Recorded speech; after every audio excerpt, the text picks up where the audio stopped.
Hey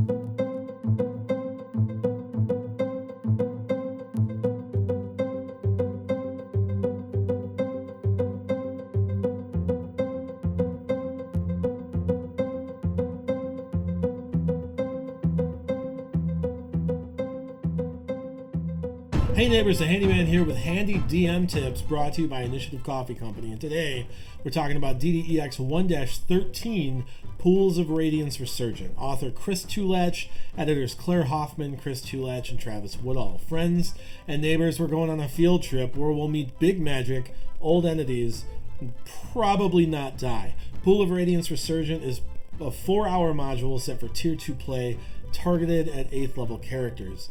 Some general notes. The module features a pool of radiance. This is a big magic, but doesn't really play out in any major grand way. Tyrant Thraxus is a hugely powerful creature featured in this module. He might be an old god, could be a Yugoloth, maybe a malign spirit. He's a nebulous entity that lacks real definition. This late in the season, players bring as much to the narrative as the module. Their actions can have a wild impact on the modules if you let them. Part 1, Meeting at the Prison. The module starts at Grimshackle Jail. Flan is in shambles, and Grimshackle, although run down, is defensible. This checks out, but only if you make the assumption that the area around the jail has grown due to refugees from Flan. It's possible that the equivalent of a tent camp has risen up in the shadow of the relative safety of Grimshackle. Glevith, the Welcomer, tells the party the Cult of the Dragon is on its way to investigate some big magic. It isn't clear what it is, but over the next in-game day, hopefully the party can piece it together. He has a small bullet-based info dump and opens up a unique opportunity to empower players. A day to make ready. Option 1, use downtime. Ultimately, the party can spend one downtime day to work toward one of two aims. A, finding out information on where the cult is headed, or B, slowing down the cult as they make toward their goals. This is largely broke down by persuasion, investigation, and deception, but in the interest of empowering players, I'd recommend expanding this list to anything your players can reasonably make a case for. Are they spending the night drinking with other folks in the know in hopes they stay sober enough to hear info? Concentration check. Are they trying to prove themselves in acts of strength to ingratiate themselves to a crowd? Athletics. Make it up to the player to defend their skills is relevant here, but don't cut off half the party because charisma is a dump stat and investigation isn't the champion fighter's go-to. Give a limited amount of information based off the skill utilized. Any skill could potentially be relevant here if the players can make the case. Option 2, wait it out. You have some bummer players at your table. Try to make your table fully engage here, but if they're sourpusses, they're sourpusses. Part 2, trailing the cultists. At some level, this module is a race against the cult. Realistically, the party doesn't lose that race until the cult returns to Flan, but that writing could be on the wall much sooner. A non-insubstantial contingent of the cult is headed to Kranz Crater to investigate the magic left behind from a comet falling into it. Wild space magic is a big deal. It reactivated the pool of radiance in the crater and opens up the gate for Tyrant Thraxus to take hold once again in the material realm. If the cult gets all the way to the crater and all the way back unmolested, it is even worse news for an already doomed Flan. Ultimately, this shakes down in one of three ways. The party attacks the cult directly, the party ambushes the cult after they're weakened by some other encounter in the wilds, or the party gets ahead of the cult and lays some kind of trap or ambush. If they chase down and attack the cult straight on, it's bound to be a rough fight. Frankly, reckless decisions could be met with reckless consequences. It may seem harsh, but the module doesn't direct you to scale the combat for weaker parties, and I kind of agree with that logic. The fight should be tough. One of the cult's strongest members is on a very specific mission with her own hand-picked team. The team should feel elite. If they bide their time and attack after the cult deals with an encounter in the wilderness, this allows for a much more manageable combat. However, they risk being caught out in the wilderness themselves and facing the same reckless encounter they face chasing down the cult in the first place. Realistically, if the party took the opportunity to spend downtime and some of them use that downtime to confound the enemy, they should be able to get ahead of the cult pretty easily. This could be combined with the elusive fourth pillar of play from Outlaws of the Iron Route planning, to get to the crater, resolve the combats there, and lay an ambush for the cult. It is possible this could bring with it the opportunity to engage added allies in the fight, mainly Kranen and potentially a tribe of battle-ready orcs. When the fight does happen, pay attention to the tactics listed for Terror Song. She's cunning, and while I don't really support her plot armor, she does have several tricks up her sleeve to escape danger. En route, the party could encounter one of several encounters. Don't outright ignore random encounters here, but make sure you don't bog yourself down with so many you can't get to the juice of the adventure. Part 3. Kranz Crater. First things first, while you're prepping this mod, get the map out and follow along as you read through. The cave entrance is guarded by what could be a familiar group of orcs. The Burning Banner orcs were last seen in Outlaws of the Iron Route and have made a deal with the possessed stone giant Kranen. This late in the season, just about anything is possible depending on the player's creativity going in.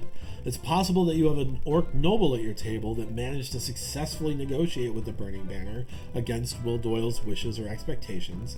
It's possible that the party has a working relationship with the orcs and Gnarl is passively receptive to hearing out the group. It's plausible that the group may see the orcs and opt to climb over the natural barricade and down into the crater, ignoring them for the time being altogether, focusing instead on the end goal in the middle of the giant hole in the ground.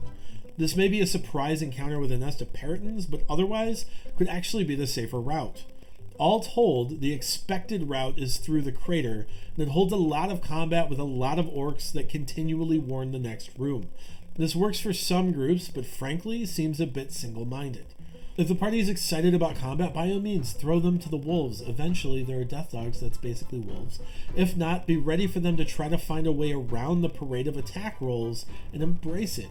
Your fundamental responsibility here is to facilitate enjoyment at the table, not deliver upon the author's intent. The crater. There are a couple of places that combat can happen, the crater and Kranz Chambers. This largely depends on whether the cult is ahead of the party or behind. The big secret here is it doesn't really matter. There isn't a mechanical impact to combat in one room or the other, with the exception of which additional combatants are more at hand.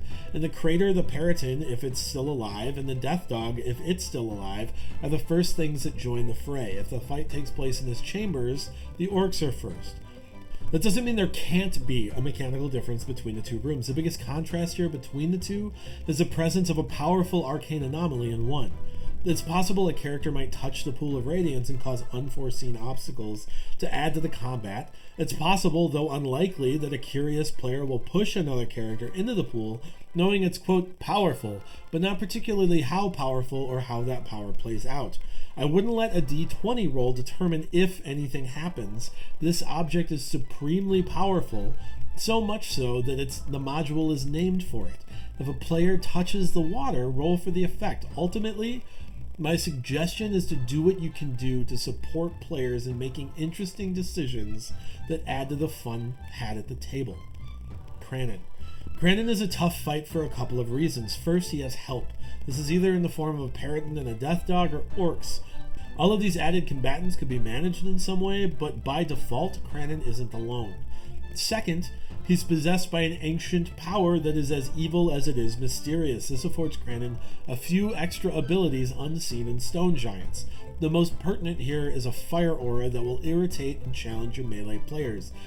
Realistically, it's 7 damage per person per round, but if everyone has to get close to harm Kranen, that's actually a lot of hit points ticking away round by round.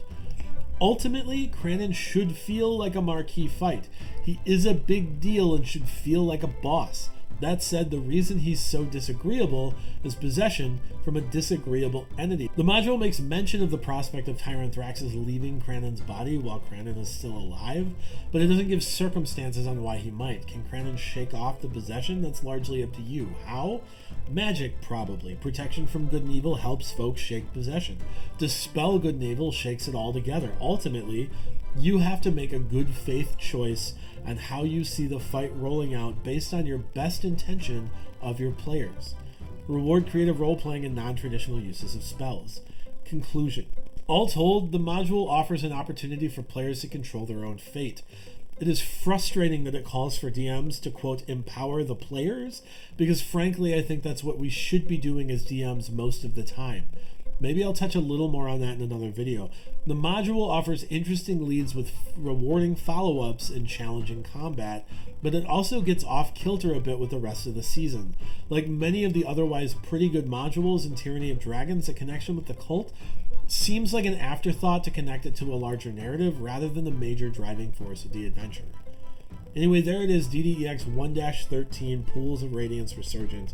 Thank you so much for listening to some advice to streamline and run it for your tables. Be a good neighbor, give us a thumbs up and subscribe. Find us on Twitter, Instagram, Facebook, and Patreon. And from now, until the next time, roll together.